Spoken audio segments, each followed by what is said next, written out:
Welcome to Our Girl Relationships. We talk about the problems people face in their day-to-day lives. Let's start with the video. My entitled aunt has literally risked my life because she's jealous that my grandparents love me more than her son, even though I'm adopted. Now she's begging for my forgiveness. Let me give you some context first because my aunt has been a truly miserable person for quite some time now. So, my mom is the youngest of two siblings. She has an older sister. Her older sister, or my aunt, is actually quite a bit older than my mom. They have an age gap of about 12 years. My aunt got married when she was around 22 because she was pregnant. She has a son who grew up to be a problematic kid, to say the least. By the time he was in his early teens, he was involved with some bad groups around the city and had done a few rounds of juvie. Understandably, it was a topic of some discomfort among the family.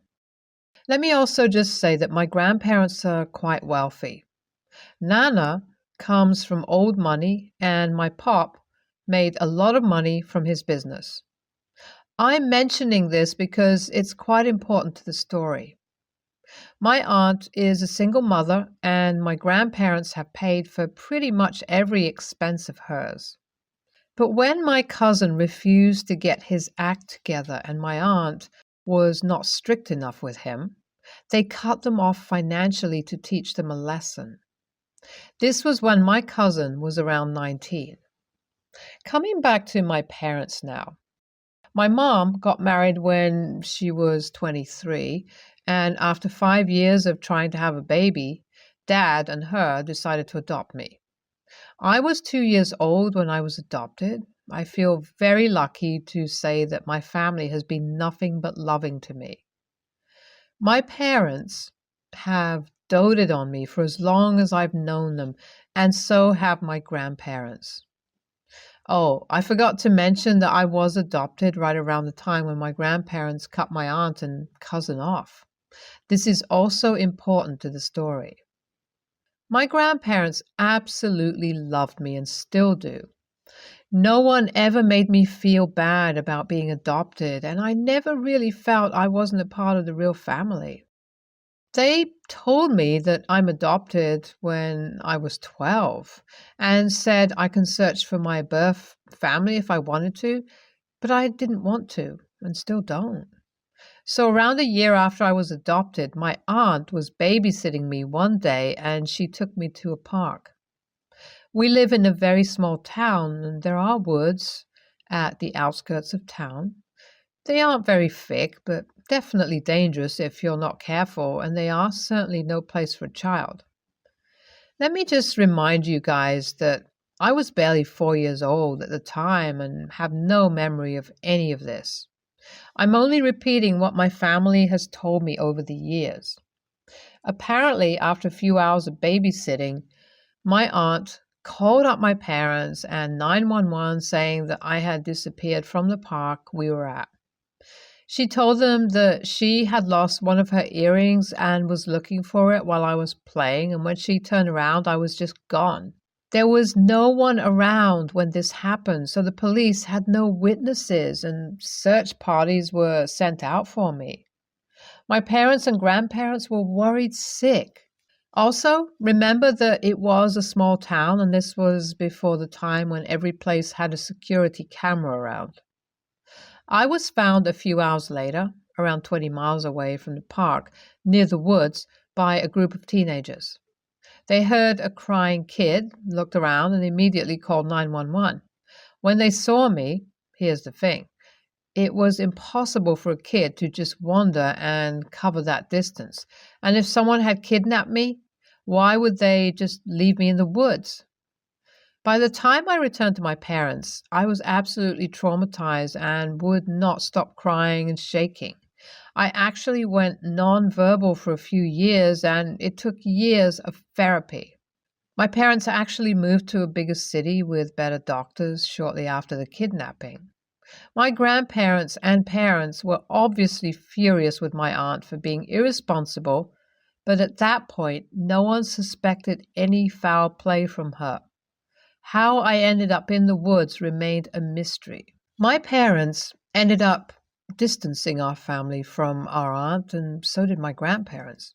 My parents moving away to a new city was hard on my grandparents, and they never forgave my aunt for causing this distance in the family.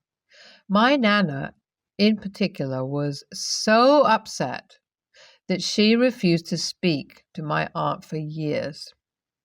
This made my aunt absolutely furious. My cousin kept getting into trouble, and now my grandparents weren't there to help them out. She worked as a waitress, and I guess it was hard for her to manage everything. The first time the family got together was a few years ago when Nana fell and broke her arm. Pretty bad. My parents rushed there, and so did my aunt, and apparently there was a huge fight in the hospital. Things escalated, and my aunt accused my Nana and Pop for choosing a random kid over their own grandchild and said mean stuff like how blood can never be replaced. My aunt stormed out, and my Pops told my parents that my aunt had said similar stuff over the years when they had refused to support her financially. All this had made my grandparents suspicious about my kidnapping all these years ago, and they couldn't help but think that my aunt had something to do with it. No one had any proof, of course, so they couldn't do anything about it. My parents went no contact with the aunt. They didn't tell me any of this. I only found out very recently after the big revelation. Now for the revelation. My Nana passed away 2 weeks ago, and obviously we went back to my hometown. Mom, Dad, and I were there along with my aunt and my cousins. After the funeral service, we sat together at the house for an awkward and mostly silent dinner. Pop said that he had something important to tell everyone. Boy, when I tell you no one expected the bomb he dropped on us. My pop said that he had decided to retire completely from the family business and was hiring management to take over completely. That was actually expected, and no one was surprised. My mom and dad are realtors, and they had no intention of ever taking over, and neither my aunt or cousin were capable enough. What Pop said next, though, created a storm. He said that he was leaving everything in my name because I'm the only grandson who has shown love and respect to him and Nana. He went on to say he had never forgiven my aunt for carelessness and risking my life when I was a baby and creating irreparable distance in the family. He went as far as to say that he could never shake the feeling that she's the one who left me in the woods in the first place. My aunt went off in a fit of rage and started screaming about how they were ignoring their own grandson over a stranger's kid who will never be a real family member. At that point, she was absolutely ballistic. She started laughing like a crazy person and said, and I quote, "So what if I left him? I should have left him deeper in the woods so no one could have ever found him." When I tell you there was absolute silence at the dinner table, my mom was the first to break the silence. She asked if what my aunt had said was true. My aunt backtracked and denied it. You can imagine the scene that went on after that. Long story short, my parents went to press charges against my aunt, and my grandparents are disowning my aunt and cousin. My aunt is still trying to prove her innocence, and both her and my cousin have been reaching out to me several times with various forms of emotional blackmail, and so I may make my parents and grandparents change their minds. I am just in shock over the possibility that a family member would do something that heinous. Even though I remember noticing from the actual kidnapping, I remember years of being afraid and all the therapists I've talked to in my childhood. I have no intention of forgiving her ever. Some people are confused about why my aunt was allowed to babysit me. So, my grandparents cut my aunt off financially, but they were still a part of the family. My parents were never involved with my aunt financially, so it really wasn't unusual for her to babysit me. In fact, my mom tells me that before the disaster, no one ever suspected this. What none of them could have ever guessed is that my aunt was actually very resentful towards me. She thought that my pops and Nana preferred me over her son, who was, in her opinion, the actual grandchild of the family, and I was not real family. I guess she never made it obvious because she wanted to stay in my grandparents' good books. We're trying to take the confession to court, but it's going to be a difficult confession. None of us recorded it, while obviously we were not expecting it in any way. And my aunt is denying it all, saying that she said it in a fit of rage. In her words, what she meant to say was that she wished I was never found in the woods. Not that her new statement makes it any better, but my parents have talked to a lawyer who said that without any evidence, we don't really have a strong case. Moreover, my aunt had been drinking when she said what she said. That makes it even more difficult for us to get any real justice. My parents have been in constant touch with my grandparents, and we're all going through a terrible time. Thank you for asking me how I'm holding up.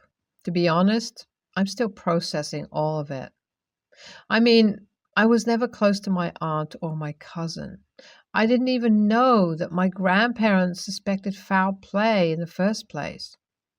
My parents only told me about all that after that night. What my aunt said about being adopted doesn't bother me at all. My parents and grandparents have shown me enough love throughout my life for me to never feel bad about being adopted. My aunt is clearly unstable and crazy if she was horrible enough to endanger a baby who had done literally nothing wrong to her. Wow, OP, you are so strong. I don't even know how I would deal with all the trauma of being kidnapped by a family member and openly being verbally abused about being adopted of all things. I would suggest your family speak to a better lawyer and definitely try to get your aunt convicted. Wishing you luck. Your aunt should be in jail. Clearly, crime is something both mother and son know very well. I admire your parents for distancing you from her even before they knew of her evil actions. You're truly blessed to have such a loving family. Am I the only one who thinks the grandparents should have taken stronger steps if they suspected foul play? I mean, I guess it's nice that they cut off OP's aunt, but this is kidnapping, for heaven's sake. The aunt should be behind bars, and that's the only acceptable punishment for her. I'm 17, female. I live with a 19-year-old woman, Kathy, and another 17 years old, Paula. Our situations are all similar, but also very different. I left home at 16 due to my mother's and sister's mental health issues, making life unbearable and the house a borderline biohazard. Paula left home due to neglect, and Kathy left foster care due to it being too unstable for her. Kathy is about 7 months pregnant with her first baby. She has something called hyperemesis gravidarum and SPD. And I don't know too much about babies or pregnancy, but I know she's really struggling, physically and mentally. I know HG is pretty much just chronic, constant morning sickness. She's pretty sensitive to smells and the sight of certain foods. I work in a small restaurant as a dishwasher, and I live in Europe, so there's no tipping culture here. So whenever a tip is sent into the kitchen, it gets decided among all 5 of the kitchen staff. It rarely happens, but when it does, it's a good day. That happened this evening. We had a group of American tourists in who sent in a €50 tip, and it was split amongst us. I was really excited about this because all my money goes on bills and groceries, so I was finally able to treat myself. I got a meal from the local Thai restaurant and I was very excited for it. I got home and left it in the kitchen, and when I went to lock my cat into the room upstairs, he will try to steal my beef. In the 2 minutes it took me to get back to the kitchen, Kathy threw it in the outside bin because she said she could smell it from her downstairs bedroom, and it was making her want to throw up. I got really mad because it's the first time I've been able to get myself something like that in about 6 months. And even though I didn't raise my voice, I did call her a bitch and told her I've restricted what I eat for so long to avoid making her sick. I told her this is the one thing I was looking forward to all day, and now she's gone and ruined it for me. She cried. I left the house, but Kathy called and reminded me I had promised to help her build the baby's crib this evening because it needs to get done before the baby comes. I did promise, and I hate breaking promises, but I don't want to go back home tonight. Paula texted and said Kathy has been crying and stressing all evening, which might be bad for the baby, and she thinks that's making me an a-hole for putting unnecessary stress on Kathy. AITA? Moving out, finding a different place to live, isn't an option. I'm paying 1/3 of the market rate in my area for one room, and I'm able to keep my cat. I also have a pretty great landlady, and she sent someone in to fix broken appliances within 24 hours of finding out something is broken. The only other place I'll find within the price I'm paying now would be comparable to a brothel or trap house. NTA, you aren't a hostage to your roommate's pregnancy. You aren't her life partner or family. You are her roommate, which does not mean your life has to be focused around her needs. I do commend you for leaving the house rather than staying there and potentially escalating something that is easy to do when people are being unreasonable. NTA, Kathy does sound like she's struggling a lot with pregnancy, but she doesn't get to take your food and throw it in the trash. Kathy shouldn't expect to have control over what goes on in the shared home spaces just because she's pregnant.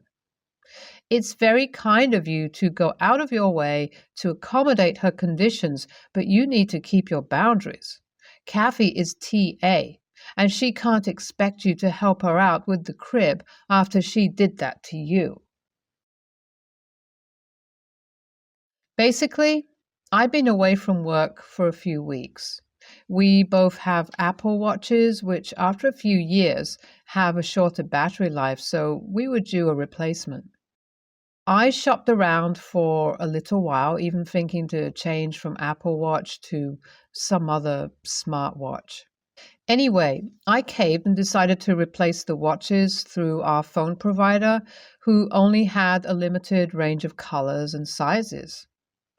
I got mine, which was the same size and color, but my wife's, the only one I thought she'd like, was silver and white. So I get a parcel tracking and thought it would be a nice surprise for her to open when I knew it arrived. Being that I'm away with work, it was going to be a remote surprise. And I asked if she would open the parcel that came for me that day. Initially, she was happy that I'd surprise her that way until she opened the box and said words to the effect of, "Ugh, why did you get me a silver watch? You know I don't wear silver." This has since been turned into an accusation that I deliberately decided to hurt her by buying a watch in a color she knows she won't wear. I acknowledge that she prefers gold jewelry, But I wasn't thinking of colors, more the practical requirement that the smartwatch would be for her. I can also acknowledge that yes, I should have been more thoughtful, but I was limited in the range that was available. Now I have a $600 watch that won't be worn and an angry wife. I suppose the hardest part I can't reconcile with is that I can't think of what type of person would try to gift a surprise to their beloved with the intention of hurting them. Am I the a-hole? NaH. I had a similar experience with my husband this past week. I was feeding the baby and he offered to get me something. I asked for a bagel. I got a cold bagel. I was bummed, but thankful for food. He gets a hot English muffin with butter and honey every night before bed. I will even make it for him when he's feeding the baby. I later asked him why my bagel was cold. He froze like a scared cat and said, "I thought you liked them that way. I always see you eating them cold." I told him that while I was grateful, I eat them cold most of the time because I'm tired, starving, and don't have the patience to wait for it to be warmed up. I'm also typically in a hurry. You tried and fell a little short, and she's hurt because she feels you didn't pay enough attention. It's not the end of the world. Take it back to the store and exchange it, or change watches with her. YTA because you prioritized your grandstanding over her preferences. Rather than ask her preference for something she would be wearing every day, you thought it would be more fun to surprise her. Why rush into a decision for a utility product that you both knew would need to be replaced soon? Was her watch broken? Was there any reason other than your desire to surprise her that you went ahead without consulting her? You don't get to decide what's more practical for her when you went and bought something that clashes with her wardrobe. Her reaction implies this is not a one-off situation, but that you probably habitually minimize her wants and needs and preferences in favor of what you want to do. YTA. Although I don't think you're an AH so much as inconsiderate, using someone a gift you know they wouldn't like and won't use made it seem like you brought it to make yourself feel like a good partner rather than a gift for her. You should really know something as simple as what color of jewelry she wears. I have a colleague who does not like to eat anything blue. I make sure when I buy sweets, etc., that I get ones that have colors other than blue. It's a small, simple gesture that they like. I wouldn't buy them a bag of blue sweets and then be upset they didn't like it when I already knew they wouldn't.